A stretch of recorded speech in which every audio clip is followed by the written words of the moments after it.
Golan সেতুতে ভয়াবহ হামলা যুক্তরাষ্ট্র ও ইসরায়েলের।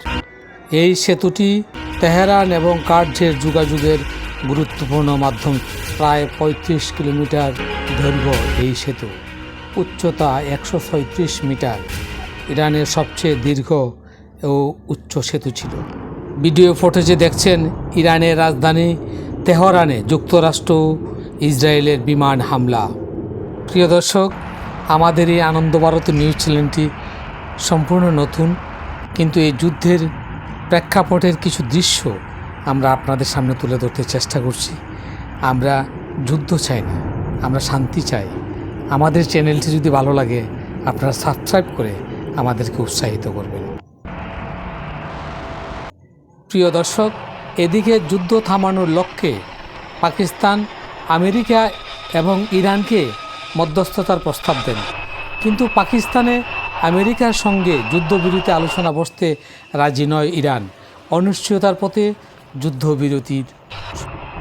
গত ২৪ ঘন্টায় পশ্চিম ও মধ্য ইরানের বিভিন্ন স্থানে ৭০টির বেশি লক্ষ্যবস্তুতে বোমাবর্ষণ করেছেন আইডিএফ বাহিনী। হামলার লক্ষ্যবস্তু ছিল ইরানের ব্যালিস্টিক ক্ষেপণাস্ত্র উৎপাদন কেন্দ্র এবং ড্রোন ঘাঁটিগুলো। কিন্তু এত হামলার পরও টিকে আছে ইরানের বিশাল দ্রোণভাণ্ডার ও রকেট লঞ্চার।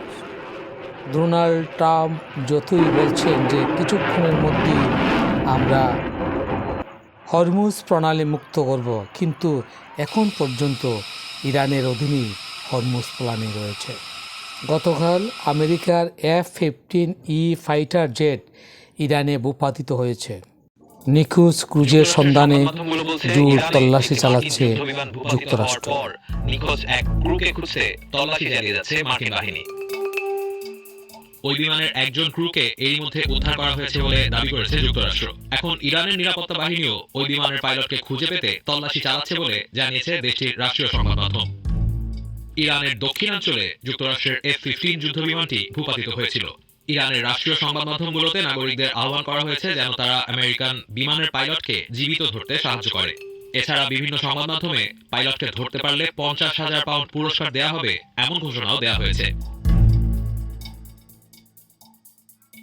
ইরান একই সাথে পারস্য উপসাগরের উপর আরও একটি মার্কিন যুদ্ধবিমান ভূপাতিত করার দাবি করেছে। যুক্তরাষ্ট্রের সংবাদ মাধ্যম বলছে, ভূপাতিত প্রথম বিমানটি উদ্ধার অভিযানের সময় হরমুজ প্রণালীর কাছে A-10 যুদ্ধবিমান লক্ষ্য করে গুলি করা হয়। তবে ওই বিমানের পাইলট নিরাপদে বেরিয়ে আসতে সক্ষম হয়েছেন বলে দাবি করছে তারা। দক্ষিণ ইরানের আকাশে একটি মার্কিন বিমানকে দুটি হেলিকপ্টারের সঙ্গে উঠতে দেখা যাচ্ছিল। ওই সময় ভূপাতিত F-15 যুদ্ধবিমানের ক্রুদের জন্য অনুসন্ধান ও উদ্ধার অভিযান চালানো হচ্ছিল। ইতিমধ্যে ২ লাখ সৈন্য নিহত হয়েছে ইরানে বলে জানা যায়। এই যুদ্ধ, হিংসা, জয় পরাজয় দিয়ে কী হবে? পৃথিবীর সব কিছুই ক্ষণস্থায়ী। সবাই সুস্থ থাকুক, ভালো থাকুক, সবার শুভবুদ্ধির উদয় হোক, মানবতা ফিরে আসুক। জয় হিন্দ।